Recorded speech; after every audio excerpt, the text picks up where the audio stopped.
All right, fans of music, welcome back. It is Dave, the Real Music Observer, observing real music in real time for real people. Just like you right there, and me, yours truly, right here.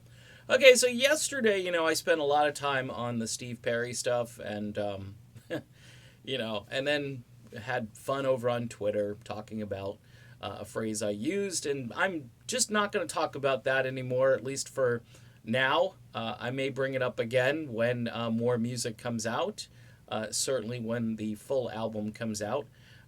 Yesterday, though, Neal Schon was tweeting a lot of really interesting stuff about his continued struggles to just get information out. And look, Neal Schon's book, okay, which is coming out next year. This interviewer did a great job and put a lot of effort into talking to Neal about this. Um, Neal Schon's book, I think, is going to be a blockbuster book. And here's why I think it's going to be a blockbuster. I think Neal Schon is actually going to give us the intel, the information as to what's been happening over the course of, say, the last 12 to 18 months, probably since or maybe before Journey's induction into the Rock and Roll Hall of Fame. Uh, and to me, that's the interesting stuff I want to hear about. Plus, this is a guy who started out as a kid playing guitar. His parents actually were okay, apparently, with him dropping out of school because they knew how much talent this guy had. And obviously, Herbie Herbert believed in him, and this is going to be, I think, a pretty interesting story. I think you're going to get to go behind the scenes a little bit in a more detailed way, a more honest and transparent way. By the way, with no other agendas. In other words, Neal isn't going to proselytize or tell you about all of this stuff and how it, was serendipity. And I don't think. I mean, there may be an element weave through this story, but I think it will be a healthy element of faith and of perseverance and just those qualities that you look for people, at least people who are successful people.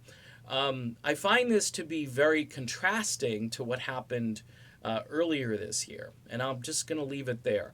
I'm trying to leave names out of these videos now because things have changed a little bit for me, and the names, I guess, will be left out to protect both the innocent and the guilty, and we'll just leave it at that. But one interesting thing, though, yesterday, Neal kept mentioning that every time he does an interview where he talks about his new album and his book that's coming out and all this stuff that he wants to talk about, it gets filtered down to just the recent stuff that's been happening with him and the tour, which, again, this is just a lot of control, a lot of, hey, we're in charge of this message. I know this guy's a founding member of the band and so forth, but he can't be, left to his own devices because he's going to say crazy stuff. And